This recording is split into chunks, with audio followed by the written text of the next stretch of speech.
سيدنا ومولانا محمد وعلى سيدنا علي وسيدتنا فاطمة وسيدتنا زينب وسيدنا حسن وسيدنا حسين وعلى آله وصحبه وبارك وسلم. اللهم صل على سيدنا ومولانا محمد صاحب التاج والمعراج والبراق والعلم دافع البلاء والوباء والقحط والمرض والألم اسمه مكتوب مرفوع مشفوع منقوش في اللوح والقلم سيد العرب والعجم اسمه مقدس معطر مطهر منور في البيت والحرم شمس الضحى بدر الدجى صدر العلا نور الهدى كهف الورى مصباح الظلم جميل الشيم شفيع الأمم صاحب الجود والكرم والله عاصمه وجبريل خادمه والبراك مركبه والمعراج سفره وفوق سدرة المنتهى مقامه وقاب قوسين مطلوبه والمطلوب مقصوده والمقصود موجود سيد المرسلين خاتم النبيين شفيع المذنبين أنيس الغريبين رحمة للعالمين راحة العاشقين مراد المشتاقين شمس العارفين سراج السالكين مصباح المقربين محب الفقراء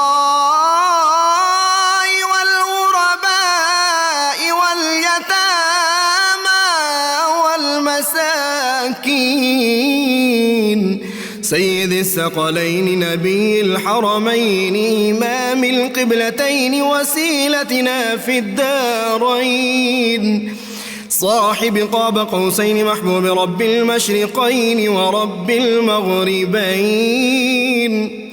جد الحسن والحسين مولانا ومولى الثقلين سيدنا أبي القاسم محمد بن عبد الله نور من نور الله يا أيها المشتاقون بنور جماله بلغ العلا بكماله كشف الدجى بجماله حصنت جميع خصاله صلوا عليه وآله وأصحابه وسلموا تسليما اللهم صل على سيدنا ومولانا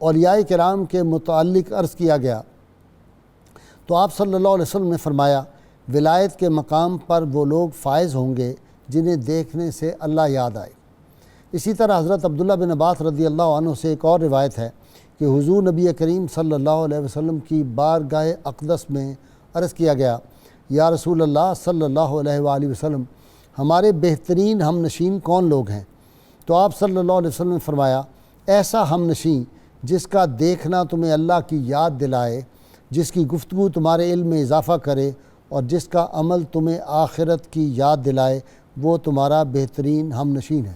ناظرین کرام، ساری حمدیں ساری ثنائیں اس رب ذوالجلال کے لیے جس کے سوا کوئی وحدہ لا شریک نہیں، جو ساری کائناتوں کا، ساری مخلوقات کا خالق ہے، مالک ہے، رازق ہے، اور ساری درود و سلام سارے اس ذات پاک پر، اس نبی محتشم صلی اللہ علیہ وسلم کی ذات پاک پر جن کو اللہ کریم نے رحمت للعالمین بنا کر مبعوث فرمایا تھا۔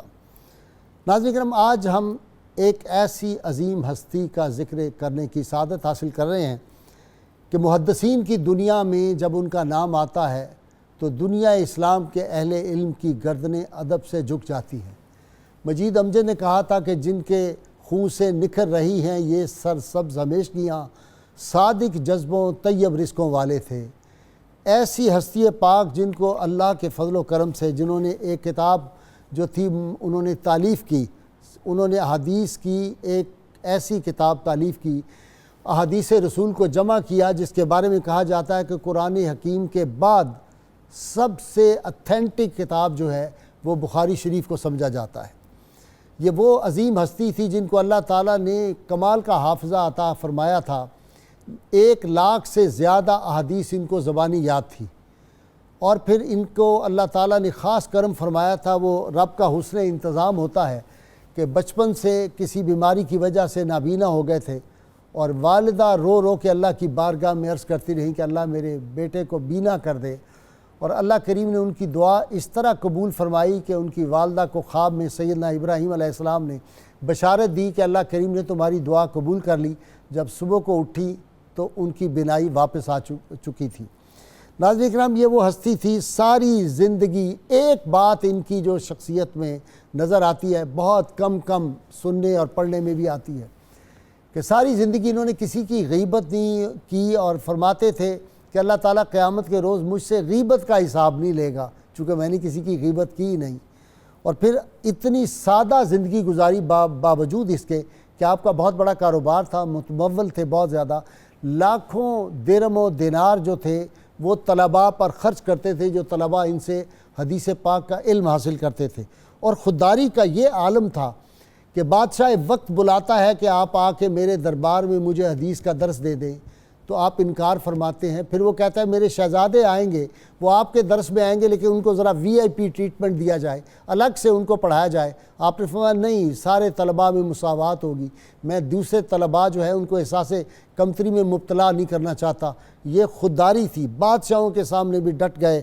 اور پھر ناظرین کرام، ان کی جو اتھینٹسٹی کتاب کی تھی اس کا اس سے اندازہ کریں، اور ان کی جو کردار کی عظمت اور بلندی تھی، کردار کی عظمت اور صداقت کے کوئی صفحہ تھے کہ سفر میں جا رہے تھے، دریائی سفر میں، تو ساتھ والے آدمی سے متعارف ہو گئے، تعارف ہوا، تو انہوں نے بتایا کہ میرے پاس جو ہے وہ کافی ہزاروں اشرفی ہیں، میرے پاس 1,000 اشرفی اس دور میں بہت بڑی رقم تھی۔ جب باتیں کر رہے تھے تھوڑی دیر اس آدمی نے، وہ کوئی بندہ جو تھا وہ کیا اس کو کہتے ہیں، بدخصلت تھا، اس نے شور مچانا شروع کر دیا میری 1,000 اشرفیاں کسی نے نکال لی ہیں۔ تو آپ نے یہ سنتے ہی اپنی 1,000 اشرفیاں دریا میں ڈال دی۔ سب کی تلاشی ہوئی، جب وہ نہیں ملی، دریا کے کنارے پہ پہنچے تو اس آدمی نے پوچھا آپ کے پاس تو 1,000 اشرفیاں تھیں، وہ کدھر گئیں؟ آپ نے کہا میں نے اسی وقت دریا میں ڈال دی تھی۔ اس نے کہا 1,000 اشرفی آپ نے دریا میں ڈال دی، کس لیے؟ آپ نے کہا میں نے احادیث رسول صلی اللہ علیہ وسلم جمع کی ہیں، اور میری اتھینٹسٹی پہ حرف آ جاتا، میری دیانت پہ، میری صداقت پہ حرف آ جاتا، اس سے بچنے کے لیے یہ تو مال دنیا کا، یہ میل ہے ہاتھ کی، اس لیے میں نے اس کو جو تھا وہ دریا برد کر دیا۔ ان کے بے شمار کرامات ہیں، لیکن باوجود اتنا امیر کبیر ہونے کے پھر بھی زندگی اتنی سادہ گزاری، ساری زندگی سالن استعمال نہیں کیا، خشک روٹی کھاتے تھے اور چند بادام جو تھے بس وہی تمول فرماتے تھے۔ باوجود حکماء کے کہنے پہ آپ نے ساری زندگی اس سادگی سے گزاری، اور پھر اللہ تعالیٰ نے انعام کیا دیا۔ ایک طرف تو یہ ہے کہ جب کوئی ہمارے دینی مدارس آج ہماری تقریباً 13.5 صدیاں جو ہے اس بات کی گواہ ہے، ہر جگہ جہاں جاتے ہیں ہم، کوئی 12 صدیوں میں ہر جگہ بخاری شریف کا درس ہوتا ہے۔ مسلمانوں کا کون سا ملک، کون سا کونا، اور بلکہ دنیا بھر کا کون سا کونا ہے جہاں بخاری شریف نہیں پڑھی جاتی۔ پھر اللہ نے انعام کیا دیا کہ جب ان کا وقت آخری آیا، وصال فرمایا، تو لوگوں نے خواب میں، اولیاء نے دیکھا کہ نبی کریم صلی اللہ علیہ وسلم ان کے استقبال کے لیے تشریف لائے ہوئے ہیں، اور پھر ان کی قبر مبارک سے خوشبو آتی تھی، ان کی قبر سے، ان کی قبر کی مٹی سے خوشبو آتی تھی۔ مجھے اللہ نے سعادت دی، میں پچھلے برس ان کے مزار اقدس پہ وہاں حاضر ہوا تھا، کیا خوبصورت منظر تھا۔ اور پھر لوگ ان کے پاس آیا کرتے تھے نا دعا کے لیے کہ دعا فرمائیں بارش ہو جائے، تو دعا کرتے تھے تو بارش ہو جاتی تھی۔ لیکن وہاں ہم گئے تو اس وقت بھی بارش ہو رہی تھی، اور اتنا ایمان افروز وہاں پہ ایک کیف کی کیفیت ہے، انوار نازل ہوتے ہیں دنیا کے کونے کونے سے۔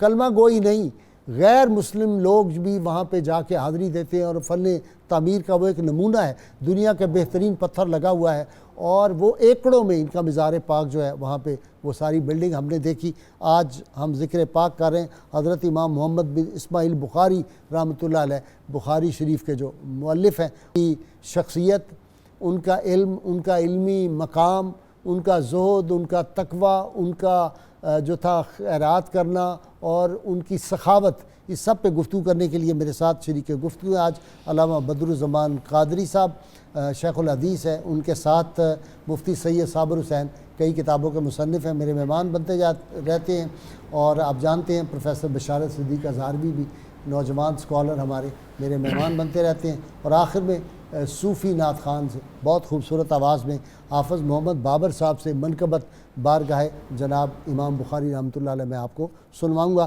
اللهم صل على سيدنا ومولانا محمد وعلى سيدنا علي وسيدتنا فاطمة وسيدتنا زينب وسيدنا حسن وسيدنا حسين وعلى آله وصحبه وبارك وسلم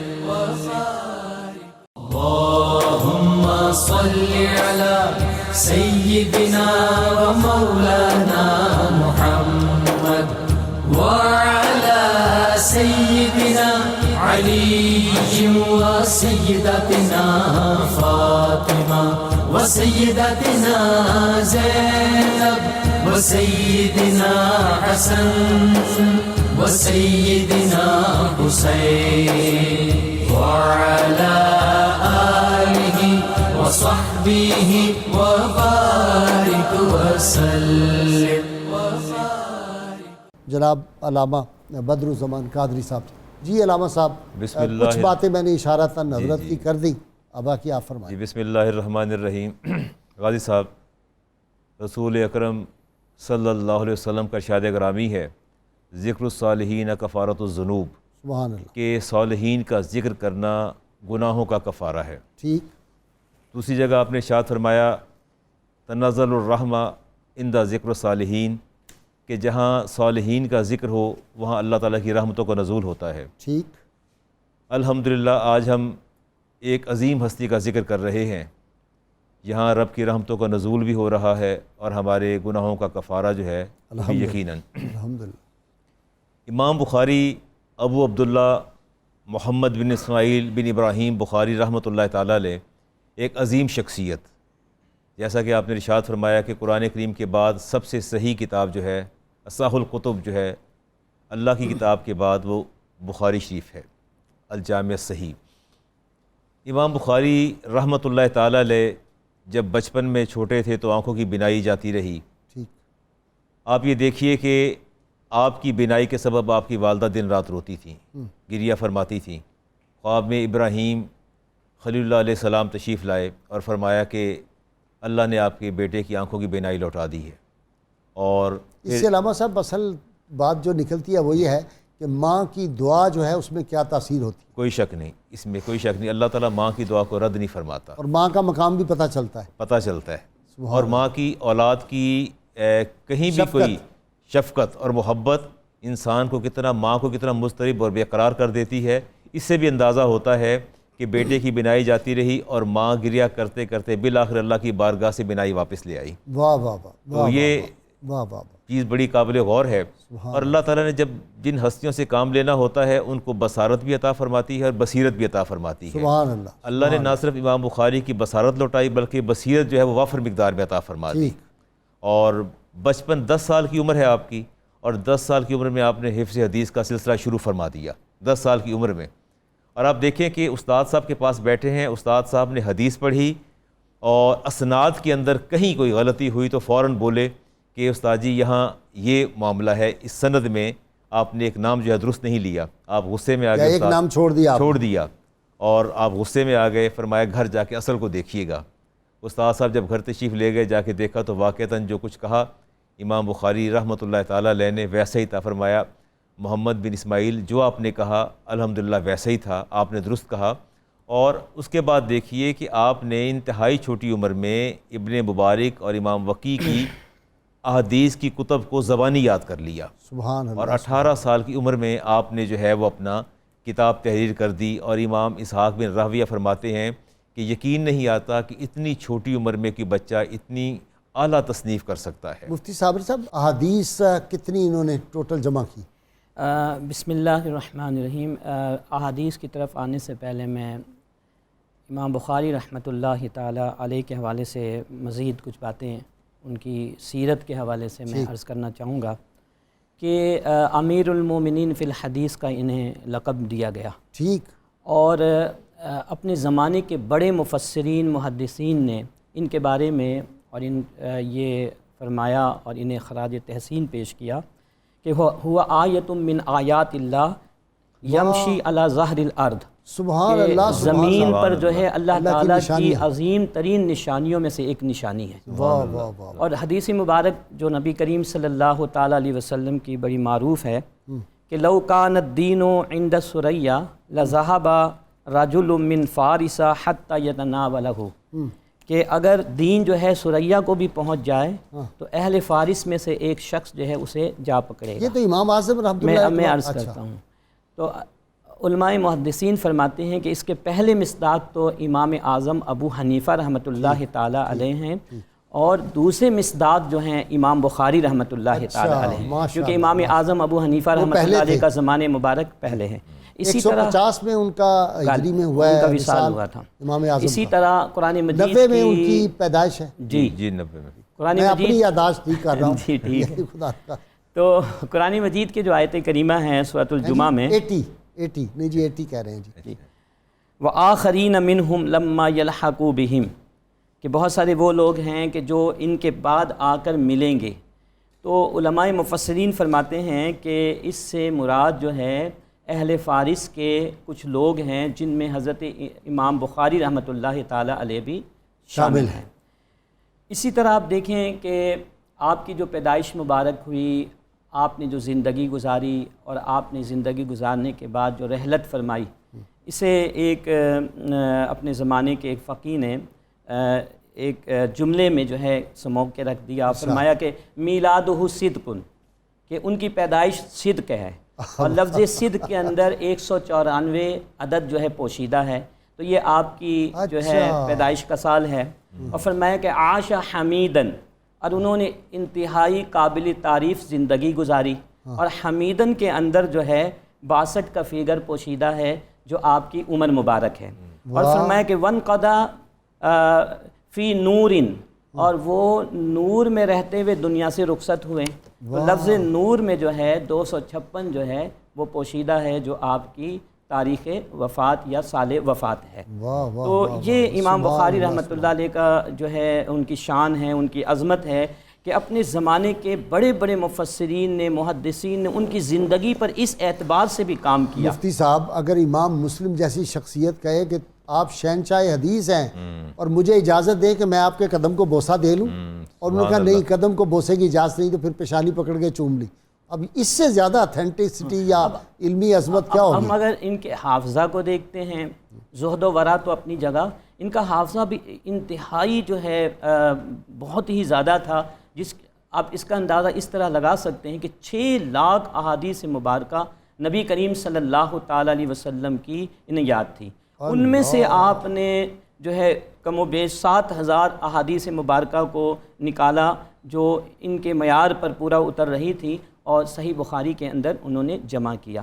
ایک دفعہ آپ رحمۃ اللہ تعالیٰ علیہ کے جب حافظہ کے بارے میں بہت شہرت ہوئی تو اپنے زمانے کے کچھ محدثین نے ان کو آزمانا چاہا اور 100 احادیث مبارکہ کا انتخاب کیا اور ان تمام احادیث کو ایک دوسرے کے اندر خلط ملط کر کے رکھ دیا، یعنی مکس کر دیا. احادیث کو نہیں مکس کیا، وہ جو ان کی اسناد تھی ان کو مکس کر دیا. یعنی جو سند تھی نا حدیث میں جو اسناد ہے وہ بھی احادیث مبارکہ کا حصہ ہی ہوتا ہے. اچھا ٹھیک ہے. یعنی احادیث کے 2 حصے ہوتے ہیں، مطلب متن جو ہے اس کا اس کو نہیں بدلا، اسناد یعنی وہ بھی احادیث کا حصہ ہی ہے. اس اعتبار سے احادیث کا جو لفظ بولا جا سکتا ہے اس میں. بہرحال ان کو مکس کر کے اور 10 لوگوں کو 10 احادیث مبارکہ دے دی گئی. ٹھیک. اور امام بخاری رحمۃ اللہ تعالیٰ علیہ کے سامنے امام بخاری رحمۃ اللہ تعالیٰ علیہ کے سامنے وہ کھڑے ہوئے اور ہر ایک نے جو ہے احادیث مبارکہ کو پڑھنا شروع کیا سند کے ساتھ. تو آپ نے ہر ایک کو سننے کے بعد فرمایا کہ لا عارفہ، میں نہیں جانتا. تو جو لوگ اس پوری پلاننگ سے آشنا تھے تو وہ تو سمجھ گئے کہ معاملہ کیا ہے، لیکن مجلس میں بیٹھے ہوئے دیگر افراد جو اس معاملے کو نہیں جانتے تھے تو وہ حیران ہوئے کہ ہم نے اتنی تعریف سنی ان کے حافظے کے بارے میں، اور یہ معاملہ یہ ہے کہ یہ کہہ رہے ہیں لا عارفہ. بہرحال جب 10 جو ہے ان کو بیان کرنے کے بعد فارغ ہو گئے تو پھر امام بخاری رحمۃ اللہ علیہ نے ایک ایک کو بلایا اور فرمایا کہ تم نے اس طرح پڑھا تھا اور حقیقت میں اس طرح ہے. اس کی سند اس طرح تصحیح کی اور پوری 100 احادیث مبارکہ کو الگ الگ کر کے ایک ایک کر کے جو ہے تصحیح کر کے ان کے سامنے پیش کر دیا. علامہ ابن حجر عسقلانی رحمۃ اللہ علیہ فرماتے ہیں کہ یہ تعجب کی بات نہیں کہ انہوں نے احادیث کو صحیح اسناد کے ساتھ پیش کیا، کیونکہ ان کا حافظہ تھا ہی اتنا عظیم. تعجب کی بات یہ ہے کہ غلط اسناد کے ساتھ احادیث کو سننے کے بعد ایک مرتبہ میں ہی انہوں نے یاد کر لی ساری جو ہے احادیث کو، اور پھر دوبارہ ان تمام کو جو ہے ویسے ہی بیان کیا جیسے انہوں نے سنا تھا. یہ زیادہ تعجب کی بات ہے. تو امام بخاری رحمۃ اللہ علیہ کا حافظہ اس معیار کا حافظہ تھا کہ احادیث مبارکہ کے اندر پائی جانے والی غلطیوں کا بھی جو ہے آپ اظہار فرما دیا کرتے تھے. روحانی کمپیوٹر اندر لگا ہوا تھا. بالکل. جیسا کہ آپ کی طرف آ رہا ہوں بشارت. بسم اللہ الرحمن الرحیم. بھائی صاحب، حضرت امام بخاری رحمۃ اللہ علیہ اس عظیم شخصیت کا نام ہے کہ جس گھر میں آپ نے آنکھ کھولی وہاں ایک علمی ماحول آپ کو میسر آیا. آپ کے والد حضرت اسماعیل بن ابراہیم وہ خود ایک بہت بڑے عالم اور محدث تھے، اور محدثین نے ان کو سکہ محدثین کے اندر شامل کیا ہے. آپ کی ثقافت کا اعتراف کیا ہے، اور ایک بہت بڑی جماعت نے آپ کے والد سے حدیث سماعت کی ہے. اور اسی طرح آپ کے والد نے خود حضرت امام مالک سے، عبداللہ ابن مبارک، حماد بن زید، ان شخصیات سے حدیث کو روایت کیا. آپ نے جو سفر، علمی سفر ہے، اس میں پہلا سفر آپ نے زیارت حرمین طیبین کے لیے اپنی والدہ اور اپنے بڑے بھائی کے ہمراہ آپ جب حاضر ہوئے تو پھر وہاں سے آپ واپس تشریف نہیں لائے. والدہ اور بھائی واپس آ گئے، آپ وہاں رک کے اور پہلی کتاب آپ نے وہاں قضایہ صحابہ و تابعین آپ نے وہاں لکھی. اس کے بعد جو دوسری تصنیف تھی آپ کی تاریخ کبیر، وہ آپ نے روضہ رسول صلی اللہ علیہ وسلم کے پہلو میں بیٹھ کر لکھی، اور اس کے لیے جس وقت کا انتخاب کیا چاندنی راتوں کے اندر آپ وہ کتاب لکھتے تھے. اور اس کتاب کے حوالے سے آپ خود فرماتے ہیں کہ اس تاریخ کبیر کے اندر جن شخصیات کا میں نے ذکر کیا ہے، ہر شخصیت کے بارے میں کوئی نہ کوئی واقعہ میں جانتا ہوں، لیکن اختصار کے پیش نظر میں یہاں وہ واقعہ ذکر نہیں کرتا. پھر آپ کا جو سفر ہے 1000 اساتذہ اور بعد نے 1080 تعداد لکھی آپ کے اساتذہ کی. آپ خود فرماتے ہیں کہ میں 2 مرتبہ شام گیا ہوں، 2 مرتبہ عراق گیا، 4 مرتبہ فرماتے ہیں میں بصرہ کی طرف سفر کیا.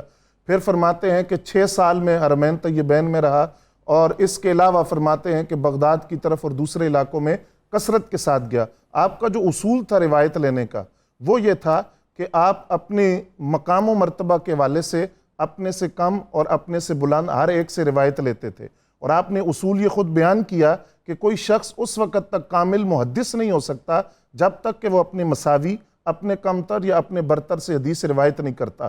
اور اس قدر احتیاط کا عالم فرماتے ہیں کہ ایک شخص کے پاس مجھے علم ہوا کہ 10,000 حدیث ہیں اس آدمی کے پاس، لیکن چونکہ مجھے اس پر اعتماد نہیں تھا تو میں اس کی طرف نہیں گیا۔ 16 سال کی عمر کے اندر 3 لاکھ حدیث آپ یاد کر چکے تھے، جن میں سے 2 لاکھ حدیث آپ نے خود اصول حدیث پر انہیں پرکھ کر 2 لاکھ غیر صحیح حدیث ایک طرف اور 1 لاکھ صحیح حدیث ایک طرف، 6 لاکھ حدیث وہ تھی جن میں سے آپ نے بخاری شریف کی حدیث کا جو انتخاب کیا۔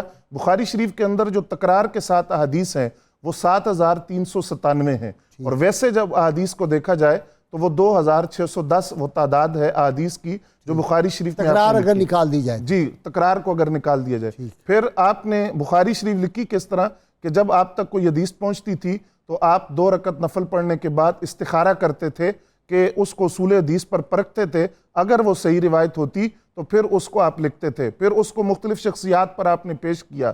اسی طرح 90,000 تو وہ لوگ ہیں جنہوں نے بخاری شریف سماعت کی ہے آپ سے، یہ شاگردوں کی وہ تعداد ہے۔ اس کے علاوہ آپ کے شاگرد دوسرے ہیں۔ ذہانت جو اللہ تعالیٰ نے آپ کو عطا کی، حافظہ عطا کیا، اس کا عالم یہ ہے کہ حضرت حاشر جو آپ کے ایک ہم مکتب ساتھی تھے وہ بیان کرتے ہیں کہ مشائخ بصرہ کے پاس ہم جب حدیث سماعت کرنے کے لیے گئے تو تمام ساتھیوں کا طریقہ تھا کہ ہم لکھتے تھے سوائے حضرت امام بخاری کے۔ ایک دن ہم نے ان سے شکوہ کیا کہ ہم تو لکھتے ہیں لیکن آپ لکھتے نہیں ہیں، تو انہوں نے کہا ذرا وہ اپنے نوٹس لے کر آؤ۔ جب ہم نوٹس لے کر آئے تو آپ نے شروع دن سے لے کر اس دن تک مشائخ بصرہ نے جن حدیث کو بیان کیا تھا، حضرت امام بخاری رحمۃ اللہ علیہ نے ترتیب کے ساتھ ان حدیث کو بیان کرنا زبانی شروع کیا۔ اب وہ آپ کے جو ہم مکتب ساتھی ہیں وہ کہتے ہیں کہ لگتا یوں تھا کہ انہوں نے لکھوائی ہیں اور ہم نے لکھی ہیں، اور جہاں ہماری غلطیاں تھیں ان کو ان کے بیان کرنے سے کریکٹ بھی کیا۔ جی بالکل، ہزاروں حدیث آپ نے اس وقت زبانی وہاں سنائی۔ اللہم صلی علی سیدنا و مولانا محمد وعلی سیدنا علی و سیدتنا فاطمہ و سیدتنا زینب و سیدنا حسن و سیدنا حسین وعلی آلہ وصحبہ وبارک وسلم۔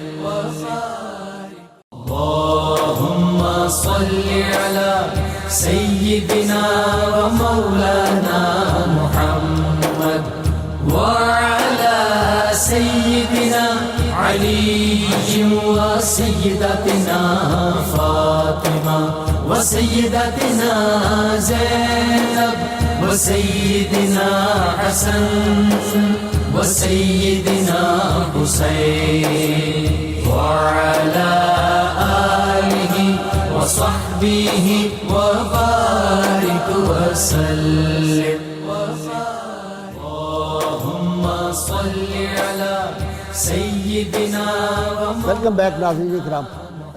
علامہ صاحب، یوں لگتا ہے جب ان کی پوری شخصیت کے بارے میں جو کتابیں اویلیبل ہیں پڑھے ہیں کہ جو تعلیمات مصطفیٰ صلی اللہ علیہ وسلم ہے وہ ایک اس سانچے میں ان کا سراپا ڈھلا ہوا تھا۔ بے شک غازی صاحب آپ نے درست فرمایا۔ ہمارے ہاں عصر حاضر کے اندر آپ دیکھیں کہ قول و فعل کا تضاد، ٹھیک، ظاہر و باطن کا تضاد، جو کچھ کہا جاتا ہے اس پر ہم عمل پیرا نہیں ہوتے۔ ٹھیک، امام بخاری رحمۃ اللہ تعالیٰ علیہ کی حیات طیبہ کو دیکھا جائے تو مجھے امام جرجانی کی وہ روایت یاد آتی ہے۔ آپ فرماتے ہیں کہ میں نے خواب کے اندر دیکھا کہ رسالت امام علیہ السلام تشریف لے جا رہے ہیں اور امام بخاری آپ کے قدمین مقدس پر قدم رکھتے چلتے جا رہے ہیں۔ ٹھیک، اب یہاں سے آپ یہ ایکسٹریکٹ کیجئے، یہ فرمائیے، آپ ایکسٹریکٹ فرمائیے کہ وہ سیرت مصطفیٰ کے سراپا میں ڈھلے ہوئے تھے۔ واہ واہ واہ، آپ یوں دیکھیے کہ گھر میں آپ تشریف فرمائے اور آپ کے ساتھ آپ کا دوست ہے۔ اچھا، یہ علم زیادہ پڑھنا لکھنا، اس میں طبع کے اندر تھوڑی خشکی آ جاتی ہے، ٹھیک، اور ٹالرنس لیول جو ہے وہ ذرا کم ہو جاتا ہے۔ ٹھیک، لیکن امام بخاری رحمۃ اللہ تعالی پر قربان جائیں کہ اتنا لکھنے اور پڑھنے کے باوجود قوت برداشت، ان کا حلیم الطبع ہونا، ان کا تحمل، ان کی بردباری، ان کی وضع داری کا یہ عالم تھا کہ ملازمہ جو ہے وہ چلتی جب گزری تو لڑکھڑا گئی، تو آپ نے فرمایا ذرا سنبھل کے چلو، دیکھ کے چلو، تو تنک سیاہی گر گئی، سیاہی کی دوات گر گئی جی، تو آپ نے فرمایا ذرا سنبھل کے احتیاط سے چلو، تنک کر بولی راستہ ہوگا تو سنبھل کے چلوں گی۔ وہ راستہ کتابیں اتنی پڑھی رکھی تھی اور دعاتیں اور قلم، آپ نے اس ایک جملے سے اس کی باطنی کیفیت کو جانا، اور جاننے کے بعد فرمایا کہ میں نے اسے آزاد کر دیا، آپ نے اسے آزاد کر دیا۔ فرمایا کہ شاید اب یہ اس کی طبع کے اندر اب جو ہے وہ بوجھ یہ محسوس کرتی ہے، تو آپ نے اس کو آزاد کر دیا، نہ جھڑکا نہ ڈانٹا نہ کوئی سخت بات۔ اور اگلی بات دیکھیے کہ میں نے کوئی کام کیا ہے تو یہ نہیں پوچھا کیوں کیا اور کیوں نہیں کیا، یہ بھی سوال کبھی نہیں کیا۔ واہ واہ واہ مفتی صاحب، اچھا امام بخاری رحمۃ اللہ علیہ علم کی طرف آ جائیں آپ۔ علم کی طرف ہم آتے ہیں، اور اس علم کے جب چیپٹر کو ہم دیکھتے ہیں تو امام بخاری رحمۃ اللہ علیہ کے اساتذہ کرام کی جو تعداد ہے وہ ہزاروں میں بتائی جاتی ہے۔ 1080 اساتذہ کرام سے آپ نے کسب علم کیا۔ اب آپ دیکھیں کہ جب آپ کسی استاد کا انتخاب کرتے ہیں کہ مجھے ان سے جو ہے کسب فیض کرنا ہے، احادیث کا علم لینا ہے، تو ایسا نہیں کہ آپ بغیر کسی تحقیق کے یا تصدیق کے ہر کسی کو اپنا استاد بنا لیتے ہیں، بلکہ اس آپ کے کچھ معیارات تھے، ان معیارات پر جو اترتا انہی کو آپ جو ہے اپنا استاد بناتے ہیں، کیونکہ یہ ایک حقیقت ہے کہ استاد کی زندگی کے اثرات، اس کی گفتگو کے اثرات جو ہیں وہ شاگرد کی زندگی پر پڑتے ہیں۔ علامہ محمد ابن سیرین رحمۃ اللہ تعالیٰ علیہ، ابھی آپ نے فرمایا کہ ایسوسییشن آف آئیڈیاز کے ضمن میں یہ بات عرض کر رہا ہوں کہ علامہ محمد ابن سیرین رحمۃ اللہ علیہ فرماتے ہیں کہ ان ھذا العلم دین فانظروا امن تاخذون دینکم، کہ یہ دین کا علم ہے، یہ دیکھو کہ تم دین کا علم کس سے لے رہے ہو۔ اب یہ نہیں کہ آپ استاد، ہمارے ہاں ایک تصور یہ پیش کیا جاتا ہے کہ کوئی بھی اچھی بات کر رہا ہو تم اس سے لے لو، اس کے عمل کو نہ دیکھو۔ تو امام بخاری رحمۃ اللہ تعالیٰ علیہ نے ہمیں یہ بھی درس دیا اپنے اس عمل کے ذریعے سے کہ آپ اپنے استاد کے انتخاب میں بھی دیکھیں کہ آپ کسے استاد بنا رہے ہیں، کیونکہ آگے چل کر استاد کی زندگی کے جو اثرات ہیں مثبت یا منفی وہ شاگرد کی زندگی پر بھی پڑتے ہیں۔ اسی طرح آپ دیکھیں کہ امام بخاری رحمۃ اللہ تعالیٰ علیہ اگرچہ ایک محدث کی حیثیت سے بہت معروف ہیں، لیکن جب آپ صحیح بخاری کا مطالعہ کریں تو یہ بات آپ پر روز روشن کی طرح آیا ہوگی کہ آپ ایک بہترین فقیہ بھی تھے، ٹھیک ہے۔ آپ نے جو صحیح بخاری کے اندر عنوانات باندھے ہیں، پہلی بات تو ان عنوانات کے حوالے سے ایک دلچسپ بات میں عرض کروں کہ جیسا کہ آپ نے ایک مقام پر فرمایا کہ صنف تو کتاب الجامع فی المسجد الحرام، کہ میں نے اس کتاب کو جو ہے، اس کتاب کی تصنیف جو ہے مسجد حرام میں رہ کر کی، تو محدثین فرماتے ہیں کہ وہاں پہ آپ نے صرف احادیث مبارکہ کو جمع فرمایا، لیکن جب ان احادیث کو آپ نے عنوانات دیے، چیپٹر جو ہے چیپٹرز بنائے، تو آپ اس وقت ریاض الجنہ میں موجود تھے۔ نبی کریم صلی اللہ تعالیٰ علیہ وسلم کے روضہ انور کے قریب بیٹھ کر آپ نے جو اس کے تراجم یا عنوانات جو ہے ترتیب دیے، تو وہ ساری کی ساری برکتیں، مسجد حرام کی برکتیں، پھر نبی کریم صلی اللہ تعالیٰ علیہ وسلم کے روضہ انور کی برکتیں، وہ سب اس کے اندر جو ہے آپ کو نظر آئیں گی۔ اگر آپ نے امام بخاری رحمۃ اللہ تعالیٰ علیہ کی فقاہت کو دیکھنا ہے تو آپ ان کے عنوانات کو دیکھ لیں کہ عنوانات کے اندر ہی یہ بات پوشیدہ ہے کہ آپ نے ایسے عنوانات باندھے ہیں کہ جن کے تحت بہت سارے فقہی مسائل جو ہیں وہ سامنے آ جاتے ہیں۔ اچھا، امام بخاری رحمۃ اللہ علیہ کو ایک فن ہے علل کا فن۔ علل کہتے ہیں کہ احادیث مبارکہ ایک تو ظاہری احادیث ہیں، ان کے اندر اگر کوئی ضعف پایا جاتا ہے، کمزوری پائی جاتی ہے، تو جو بھی اس علم کا جو ہے وہ جاننے والا ہے وہ پکڑ لیتا ہے، لیکن کچھ ایسی علتیں ہوتی ہیں یا آپ کہہ لیں کہ خرابیاں ہوتی ہیں کہ جو مخفی ہوتی ہیں، چھپی ہوئی ہوتی ہیں، تو وہ کمزوریاں کہہ لیں، جی کمزوریاں۔ تو امام بخاری رحمۃ اللہ تعالیٰ علیہ کو جو اس فن کے اندر بھی مہارت حاصل تھی کہ وہ صرف ظاہری چیزوں کو دیکھ کر نہیں، الفاظ یا متن یا اسناد کو دیکھ کر نہیں، بلکہ آپ جو چھپی ہوئی جو علتیں ہوتی ہیں یا جو اس کے اندر کمزوریاں ہوتی ہیں ان کو بھی آپ پہچان جایا کرتے تھے، اور پھر احادیث مبارکہ کے انتخاب میں اس بات کا بھی خیال رکھتے تھے۔ اب دیکھیں صحیح بخاری میں بڑے بڑے جو ہمارے صحابہ کرام جو احادیث مبارکہ کے راوی ہیں، ان میں حضرت ابو ہریرہ رضی اللہ تعالیٰ عنہ ان کی 446 احادیث مبارکہ آپ کو ملیں گی. حضرت انس بن مالک جن کا بھی آپ نے ذکر کیا وہ ان کی جو ہے 268 احادیث ہیں. حضرت ابن عمر سے 270 ہیں. حضرت عبداللہ ابن عباس سے 217 ہیں. حضرت ام المومنین عائشہ صدیقہ رضی اللہ تعالی عنہا سے 42 احادیث مبارکہ مروی ہیں. حضرت عمر فاروق سے 60. حضرت علی المرتضیٰ کرم اللہ تعالی وجہہ الکریم سے 49. حضرت ابو بکر صدیق رضی اللہ تعالیٰ عنہ سے 26. حضرت عثمان غنی سے 9. حضرت ابو سفیان سے 1 اور دیگر صحابیات سے آپ کو 73 احادیث مبارکہ ملیں گی. دوسرے نمبر پہ سیدہ ام المومنین سیدہ عائشہ صدیقہ طیبہ طاہرہ کے بعد ام سلمہ ہیں جی، ان کا ذکر نہیں، لیکن ان سے بھی کچھ احادیث مبارکہ اسی لیے دیگر صحابیات میں جو ہیں امہات المومنین وہ نمبر 2 پہ آتی ہیں. جی اپنا بشارت آپ کی. جی غازی صاحب، آپ کے حضرت امام بخاری رحمۃ اللہ علیہ کا ایک اور کمال یہ تھا کہ آپ ایک ہی حدیث جو ہے اس کو مختلف اسناد کے ساتھ بیان کرتے تھے. ٹھیک ہے، یعنی متن ایک ہے اور اس کی مختلف سندیں آپ جانتے تھے. آپ کو پتہ ہے میں نے پہلے اپنی نوجوانی میں جب بخاری شریف ساری پڑھی تو 9 والیوم ہیں وہ انگلش میں صحیح بخاری کی، جو انگریزی ٹرانسلیشن ہوا ڈاکٹر محمد محسن والا مدینہ کے تھے، مدینہ منورہ کے. انہوں نے کیا، میں ڈاکٹر محسن سے پھر جا کے ملا بھی تو کئی جگہ نشان لگائے ہوئے تھے، ان کو دکھایا کہ جی یہ دیکھیں. تو پہلے وہ آئی تھی 9 والیوم والی. جی تو یہ حضرت امام بخاری رحمۃ اللہ علیہ کا کمال تھا کہ ایک ہی حدیث کو مختلف سندوں کے ساتھ آپ بیان کرتے تھے. اور یہ بھی آپ کا کمال تھا کہ آپ فرماتے ہیں کہ میں ہر راوی کے بارے میں جانتا ہوں، کس کا نام، اس کے والد کا نام اور یہ کہاں سے تھے اور کہاں وفات پائی. ہر راوی کے بارے میں مجھے علم ہے.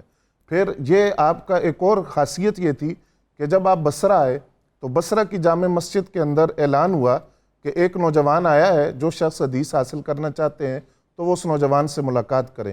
تو ایک صاحب فرماتے ہیں کہ میں نے دیکھا کہ ستون کے پیچھے حضرت امام بخاری رحمۃ اللہ علیہ نماز پڑھ رہے تھے. جب میں نے آپ کو دیکھا تو میں سمجھ گیا کہ وہ نوجوان یہی ہیں. پھر آپ سے اجازت مانگی تو ایک مجمع اکٹھا ہو گیا. اس مجمع کے سامنے اب آپ دیکھیے آپ کی عاجزی کہ جتنا زیادہ علم ہے اتنی ہی انکساری ہے.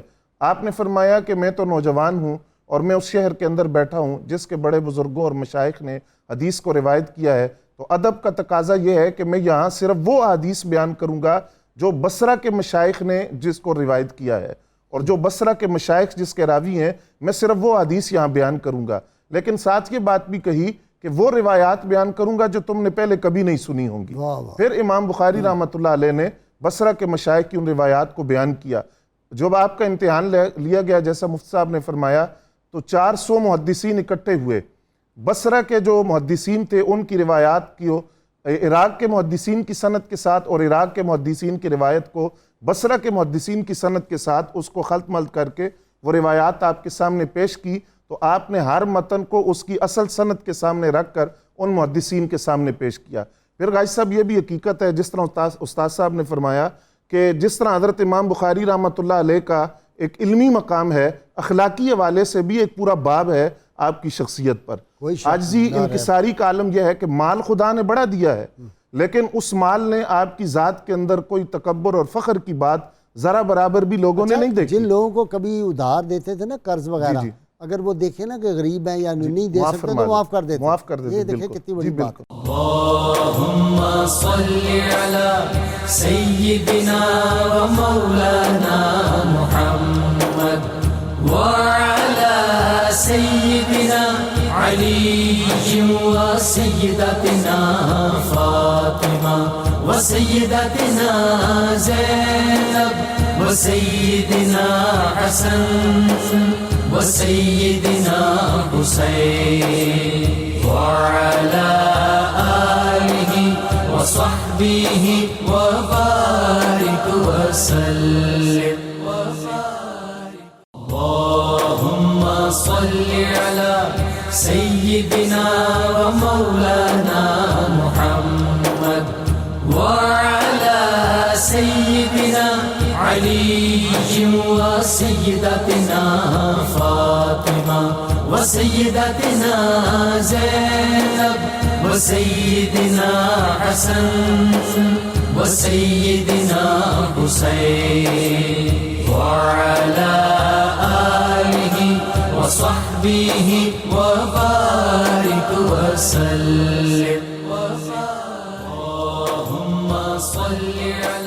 ویلکم بیک ناظرین کرام. اللہ کریم سے دعا ہے اللہ تعالی ہمیں حضور رحمت کونین صلی اللہ علیہ وسلم کی غیر مشروط محبت اور لامحدود وفاداری نصیب فرمائے. کتاب الشفا سے نسخہ جناب. کن ذہنی کا یہ علاج ہے جی. اگر کوئی بچہ کن ذہن ہو تو تازہ روٹی بنا کر اس پر 7 بار یا اللہ لکھیں اور 21 دن تک بچے کو کھلائیں. انشاءاللہ کن ذہنی اور دور ہو جائے گی. حضرت خواجہ نظام الدین محبوب الہی رحمۃ اللہ علیہ فرماتے ہیں زہد اور ترک دنیا کا معنی یہ ہے کہ انسان کو جو کچھ میسر ہو اسی پر قناعت کرے اور زیادہ مال جمع کرنے کی فکر نہ کرے. جی حافظ بابر صاحب. اسرار نبوت کا صحیفہ ہے بخاری.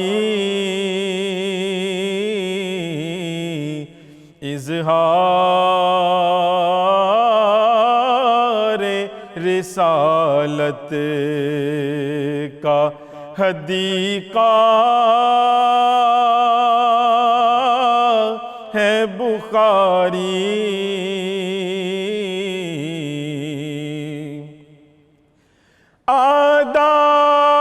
آداب درے سرورے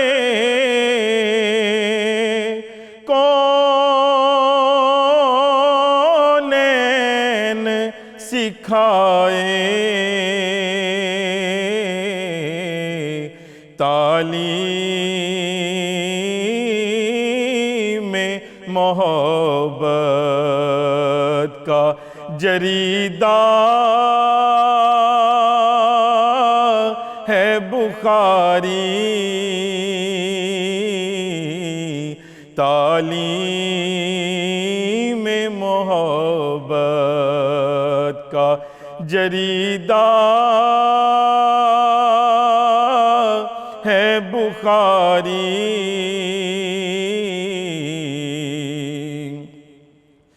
خود صاحب قرآن سے سند اس کو ملی ہے. مقبول در شاہ مدینہ ہے بخاری. مقبول در شاہ مدینہ ہے بخاری.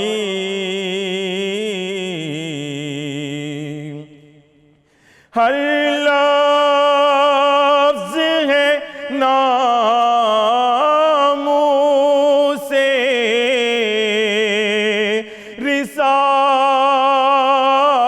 رسالت کا محافظ.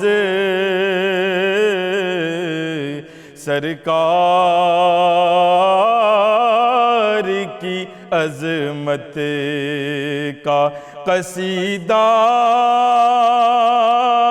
ہے بخاری. سرکار